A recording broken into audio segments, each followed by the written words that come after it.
Oh,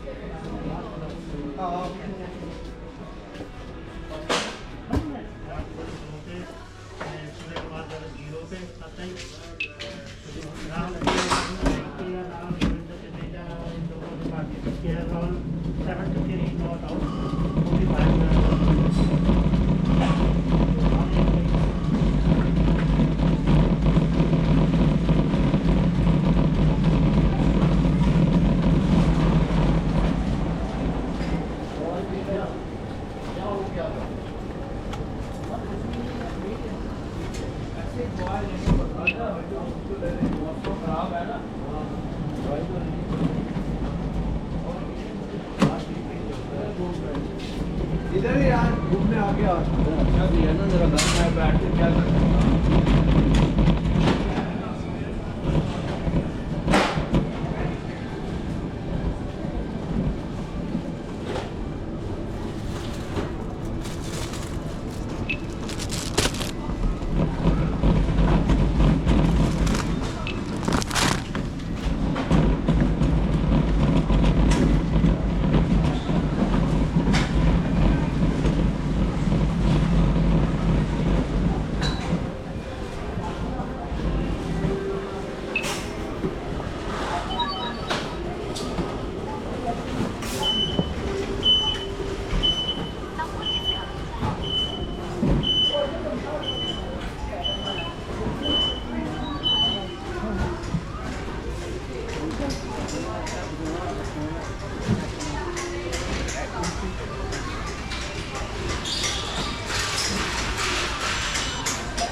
Fillet of pan-fried, very fresh John Dory, surmounted by little slivers of those tiny purple artichokes, which have been fried so they're slightly crispy, and you can taste the coarse sea salt on it, which is very, very fine. And then little roasted tomatoes and miniature broad beans and ham, which I suppose will be obviously mountain ham, but probably Spanish.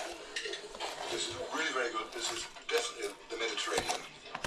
These are the artichokes, the miniature raw beans, the primo vegetables of the area. The flavours are absolutely exquisite. Merci.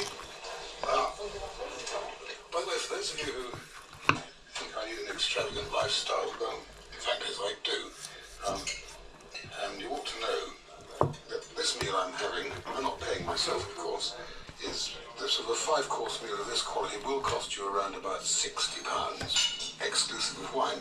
And if the first course thing to go by, it's certainly well worth it. This is roasted spring lamb from the loin, from the shoulder, and from the fillet. The little sauce is just the juices from the roasting process. And here I have a diskette of couscous with almonds and sultanas in it. On top, aubergines, leeks, carrots, and peppers. I'm a bit ambivalent about this particular dish. The couscous is a little bit salty and a little bit floury. A little bit of that. The lamb is exquisite, the vegetables are exquisite, the couscous is not. However, the flavour throughout French society. As you stroll through any market here, you will see most local produce. things like wild asparagus. Romans used to pick this centuries and centuries and centuries ago. And wonderfully freshly potted garden bees. Curiously enough, Greeks like their bees frozen. Very seldom eat them fresh. The French like them best in tins because they're cooked with a little bit of lettuce, a little bit of ham, a little bit of olive oil. Incidentally, the French never invented their famous petit pois. It was in fact the Italians. They brought it over in the 16th century.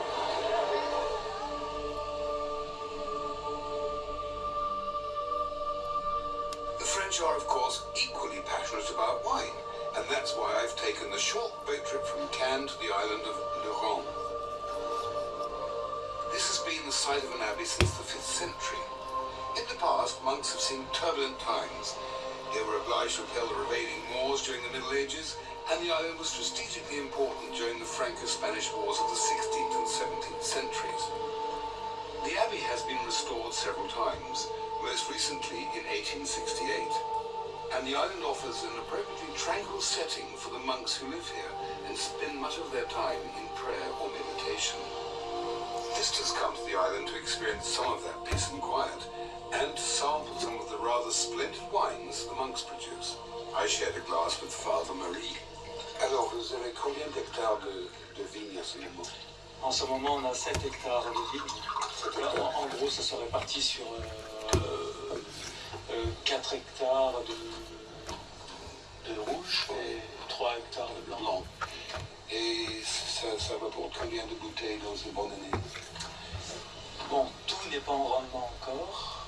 Mais pour l'instant, on est à 13 000 rouges et 12 000 blancs. Ah bon, ça fait déjà pas mal. Ça fait pas mal. On arrivera, je pense, à 25 000 rouges. Oui. Et en blanc, on veut maintenir à peu près dans les 15 000. Soit, oui, 40 000. Oui, voilà. Bon, mais à votre santé. Voilà. C'est une.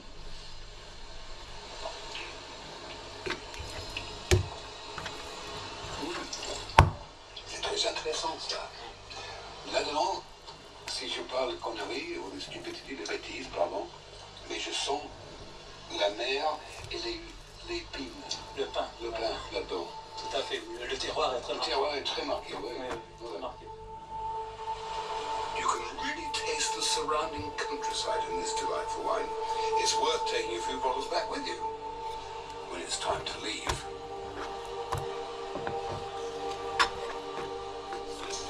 We're in a very grand kitchen today in the Carlton Casino Club in Cannes, which is a fabulous place to be. They're having a really big night, so we're a real nuisance. But I want to concentrate on some typical Mediterranean food. And the first thing I want to talk about are stuffed tomatoes, stuffed aubergines and stuffed courgettes. The very first thing I did with the courgettes was to boil them whole for about 20 minutes, then when they were cool, cut off the lid and scoop out the flesh and put the flesh to one side. Slightly different with the aubergines. Same result, I roasted these dry in a very hot oven, then cut the tops off, scooped out the pulp and put the pulp to one side. Then I got some chicken breast and some lamb collar or lamb leg and seared it very quickly in a pan of olive oil. They're not cooked all the way through, deliberately not. Then, if you like to move on down, we chopped up with a knife to maintain the flavours the chicken very, very finely like that, and the lamb very, very finely like that. Then what we did, we tipped in the chicken and the lamb together. Thank you, Scott. We then fried off some finely chopped mushrooms, finely chopped shallots, garlic and parsley, and we tipped that in there. Then we tipped in the pulp of either the courgette or the aubergine. In this instance, I've got sort of one delicious tomato. I've got some little bits of tomato to go in there. So that's our mixture. And also we add to that a little bit of freshly grated Parmesan cheese. Okay, step back a bit, please, Steve. I now need just enough, the very last one. That's as simple as that. Okay, then we tip in a bit of chicken stock. Now this has been genuinely made properly by the chefs here for me, but I can assure you a chicken stock cube at home would be okay as long as you don't add salt to any of the things in here.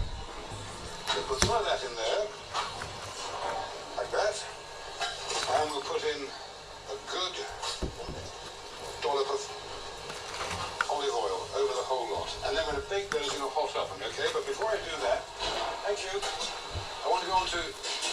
Monastic. Niçoise morning, they were actually flapping as the fishermen brought them in. They're splendid. On a bed of fennel twigs, dried fennel twigs, with some slices of lemon, with some chopped tomato, and some wonderful sea salt, crunchy big pieces of crunchy sea salt. We then add, quite simply, a drop of chicken stock again. Cover the whole thing, like that. And to get a variable flavour of the region and to enhance the fennel flavoured sticks as in olive oil, some butter and seasoned with coarse salt, garlic, fresh thyme, and now let it cook for a few minutes. Right, meanwhile, we've reduced the liquor from the red mullet and now we'll beat in some butter. Potatoes. We're going to put these little onions on. Now those onions, you probably can't see them very well, were boiled in a little bit of water, sugar and butter. And now, as they continue cooking on here, the butter and the sugar, the water will evaporate and the butter and sugar will glaze them and they'll turn a golden brown. Now, at this stage, this sauce is nearly ready, so we're going to add a little drop of olive oil to it. Because after all, we are in the south of France. And then we have some olives from Nice, which we put into that. And that will be the sauce for our fish when we see it as a finely decorated dish. Now, also, Steve, to me, please, at the market today, I've got some splendid Welsh spring, beg your pardon, France, a very good French spring lamb. And what I'm going to do with that is a little drop of olive oil in there. And quickly and lightly, only when they've been seared will I flavour them with a little bit of salt and pepper. Okay. On goes the seasoning of more salt and pepper, and it's all ready to serve up. The luxurious old-fashioned taste of new potatoes from chanterelles and onions cooked in goose fat, and yet the lamb cooked gently in olive oil and flavoured with a herb butter of mint, parsley, chives and basil. Quite exquisite. The colours and the flavours of the stuffed vegetables truly reflect the spirit and the aromas of Provence. Red mullet, the fish of the Mediterranean, olives, grown in the Mediterranean, and basil, one of the finest herbs.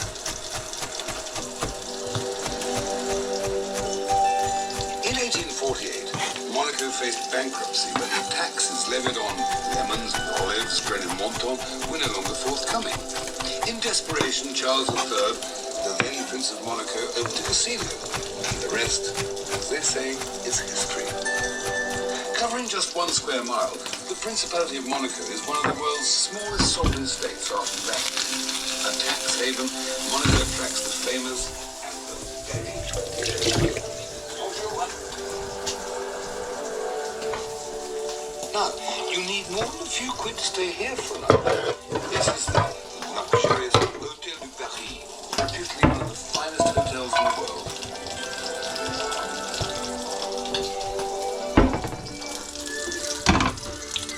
A small suite like this is very comfortable, but it will set you back about £300 a night. You'll get a balcony with a view, but the cocktail is an optional extra.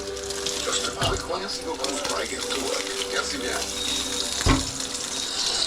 I've got a very special chap coming to meet me today here in Monaco, just a couple of days ahead of the Grand Prix. And I've been asked to cook him something, not fish because it might give him a squeezy stomach, nothing spicy because it might make him sick, so something tasty, simple and quite light. In the pan I've got some wonderful maize-fed chicken frying away in olive oil.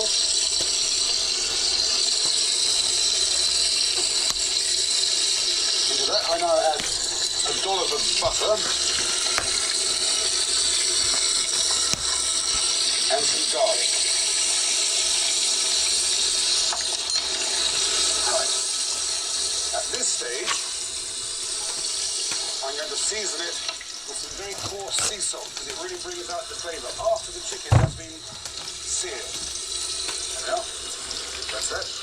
Next, over here, in olive oil and butter, I'm going to fry some ceps.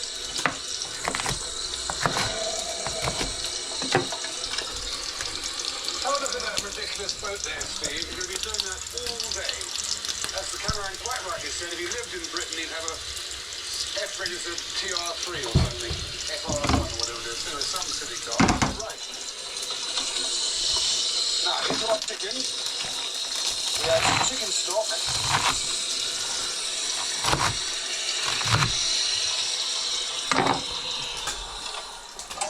Well, about half an hour.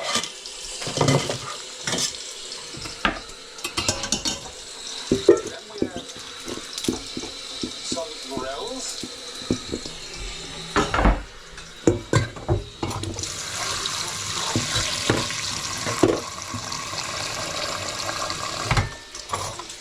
Ordinary mushrooms. And you let those cook away for about 20 minutes or until the juices naturally occurring in the mushroom run out. That's the first part of the Monaco Grand Prix cooking sketch. Brum brum. To finish off the mushroom sauce, I'm adding a lot of butter and some fresh cream. Okay, while that's just cooking itself off, I'm going to show you these vegetables, which are carrots, celery, courgettes, baby turnips, and artichokes and spring onions. I cook all of those, steamy vegetables, all of those in chicken stock individually. And by the time I'd finished cooking, all the chicken stock I had left was this little drop in the pan there. So, I'm going to add some cream to that.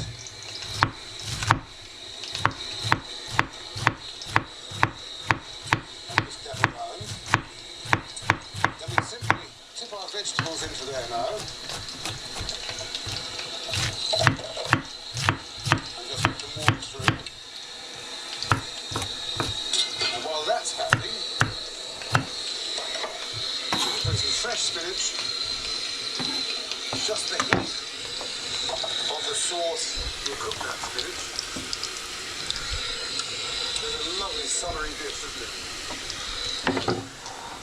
The chicken, mushroom sauce and vegetables are ready to serve up to my very special guest, Formula One driver, Johnny Herbert. The first most important question I have to ask you is, are you allowed to have a drink this close to the race? Yeah, it's no problem. As long as I know it's control. Yeah. It's good for the blood. Absolutely, it is. Yeah.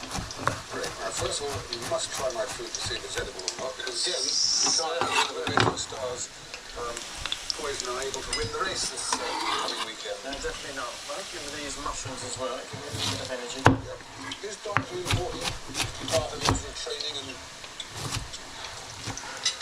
fitness and commitment to the whole thing?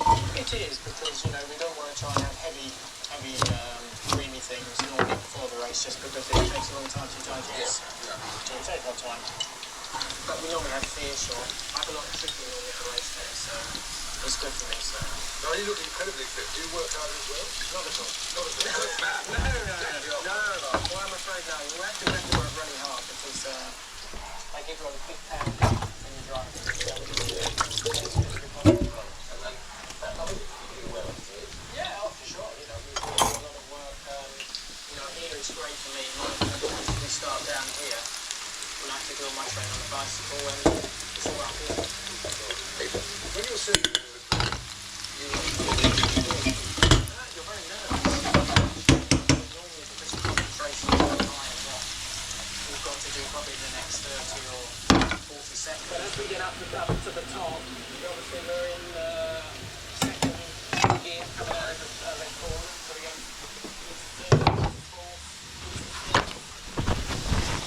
Maybe this year we'll be getting into sixth by facing this banner here. Right. And then we're actually going to start coming into casino. Now, yesterday, as you said, you don't actually see anything until you're actually on top of it. Johnny didn't quite see authorised vehicle oversight. This looks a bit dodgy. Have to speak to them, probably. What was up to? We on air. You got our ticket for that? Well, a bit of smooth talking and a flash of some permit we were given for filming shots all this side. The song That's all I can say. Although keep the sound.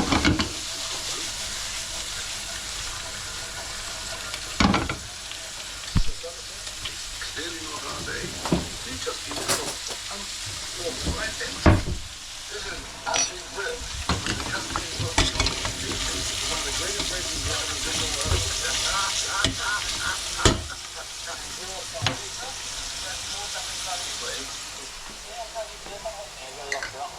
I don't want to be locked up.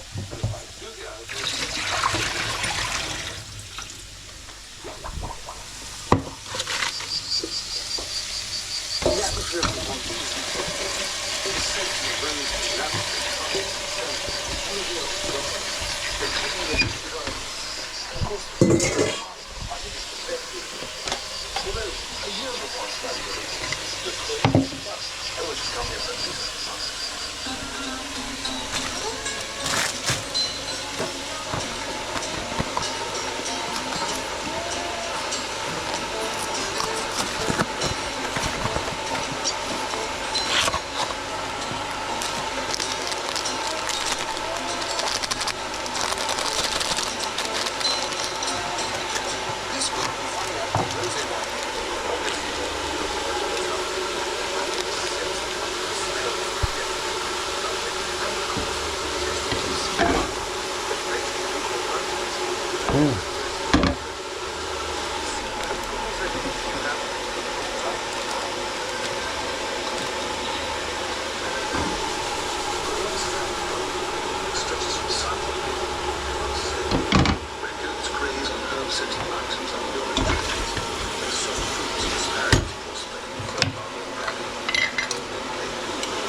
So, Hector, here we are in Bologna, capital of the Emilia-Romagna district, and one of Italy's most cosmopolitan cities. It's full of medieval towers and churches and sumptuous palaces. Europe opened here in the 12th century. Also, this town was so famous for its food and its scholastic behaviors, it became known as La Grassa e la Dotta, the fat and the wise. Of course, many people associate Bologna with spaghetti bolognese, but forget that dubious sauce for the moment. Underneath is what counts, the most basic Italian food, pasta, which is really very simple to make. The ingredients are eggs and flour, which will add different colours and flavours, like spinach, pasta verde, or tomato, or squid. Most people here make their own, and once you know how, it's really quite simple.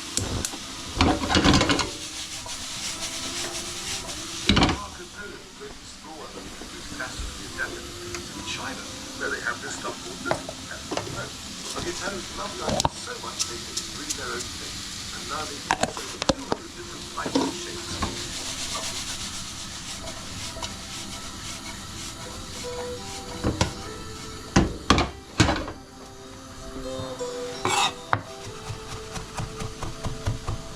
Anyone who makes pastry will easily turn their hand to pasta. Even the words are close, and actually pasta is easier than to make. You can use and leave that book to roar away for about a thread off.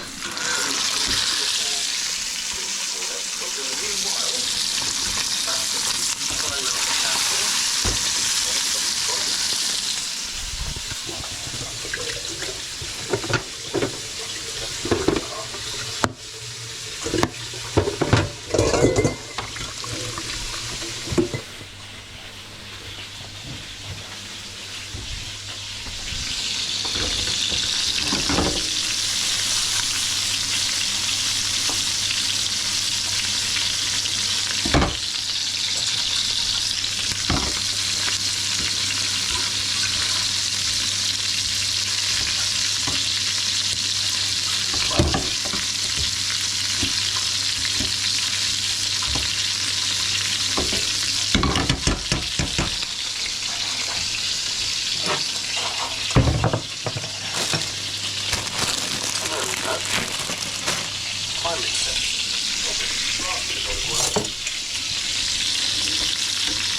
separate. You take out the curds and dry the cheese blocks, and that's the base.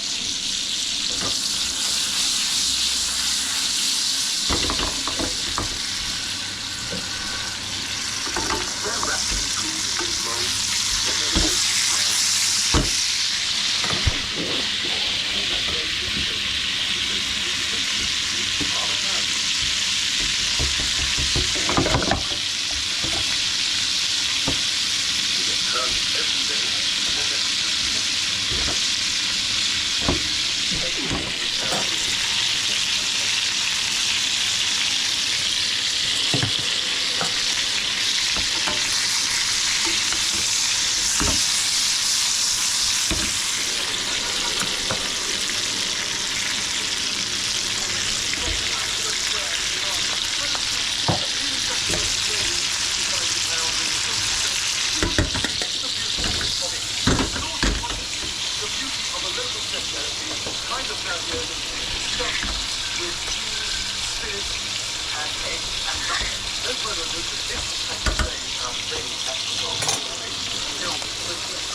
Excellent. 3 minutes later, the little beauties are cooked to perfection.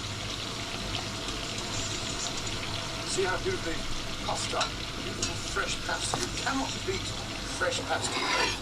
I had no idea until I came to Italy how really wonderful this food is. The French think they know it all. They do not. The Italians have a great deal to teach the world, especially me. Museum art gallery. Get up with somewhere for that. And find yourself a tranquil bar. They're splendid places. Only the locals and no tourists, of course, we're here.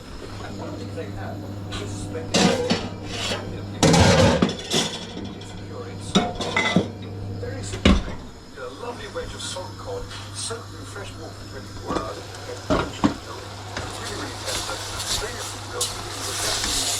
Fresh garlic, pound up, put the entire water, all the spices. Yeah, one really, it's expensive for a glass of that. This spectacular backdrop you see behind me was immortalized by the Italian painter.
For all intents and purposes, as you can see in there, the wine has gone. We now add a load of fish stock or chicken stock, some of the rice, now we bring that to the boil for a couple of seconds. As soon as that, back to me please Dennis, as soon as that has come to the boil, you take it off, turn off the gas, put it on it and let it rest. So, to recap, we fried finely chopped onions in butter, then we added the rice, then we added some white wine, let the white wine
Grazie, signor.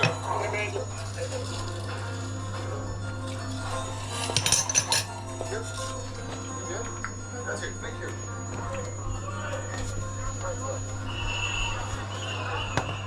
This colourful flotilla of craft is in fact a water picket. Yes, even in Venice the unions make their point. My guess is they're a bunch of Venetian street sweepers demanding cleaner working conditions. Well, when in Venice, do as the Venetians and make a public exhibition of yourself.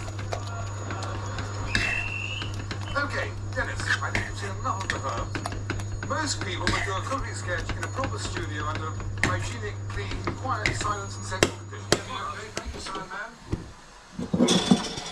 It's extraordinary. Hold me for a second, please, Dennis. The Soundman is quite an extraordinary breed of character. There's all these boats going by, demonstrations going by. He doesn't mind that. He actually resents the sound my gas cooker makes. And this is a cooking program, for goodness sake. Right, carrots and onions are in already. Basil. Very, very important. Splendid parsley. Goes in the grill. And, of course, where would it be? Okay, garlic goes in. We let that absorb all the flavours and all the oils. A little salt. A little pepper. Not too heavy for you, dear, is it? The camera going up all right? Good, good. Now, to speed things up a little bit, I've already put some water. Because if we put cold water in it slows the process right down. So we'll put some hot water into there. Right, that is the base. of our soup. Now stay close on that just for a second while I reach out for my fish. Back up to these, Dennis. That wonderful collection of fish I filleted, skinned, and jointed into neat little pieces, which now goes into the soup. There we are. Squids and monkfish and eel, redfish, scampi tails, goodness knows what. You can use any kind of fish you like, but do firm fleshed fish. That's very, very important. That goes in there like that. Big fat loving close up before I put the lid on. Would you like to do that? There we have it.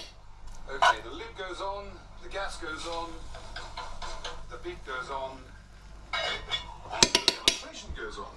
Up, that's what I say. And happily, the police don't seem to need guns or riot shields on this occasion. Excellent. About 40 minutes have gone by. Soup should be ready. Let's take the lid off and have a look. Absolutely splendid. Splendid. Right, gas off. Into the soup bowl now. I'll probably splash it all over the place. I'll ladle it in, I think.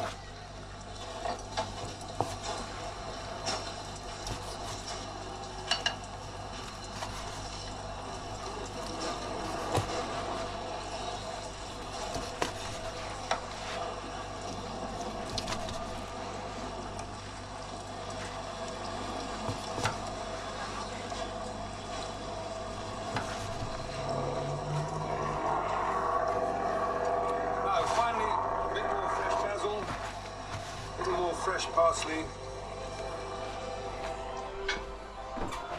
a little tasteette,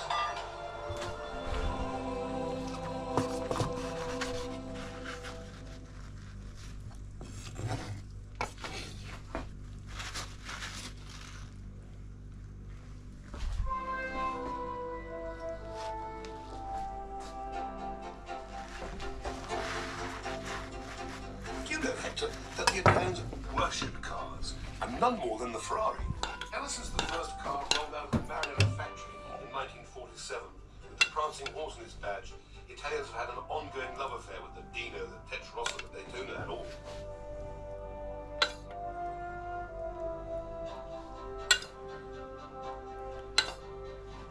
And a Ferrari rally attracts hundreds of admirers. You can imagine what a stir I caused, though, when I rolled up in the works roadster.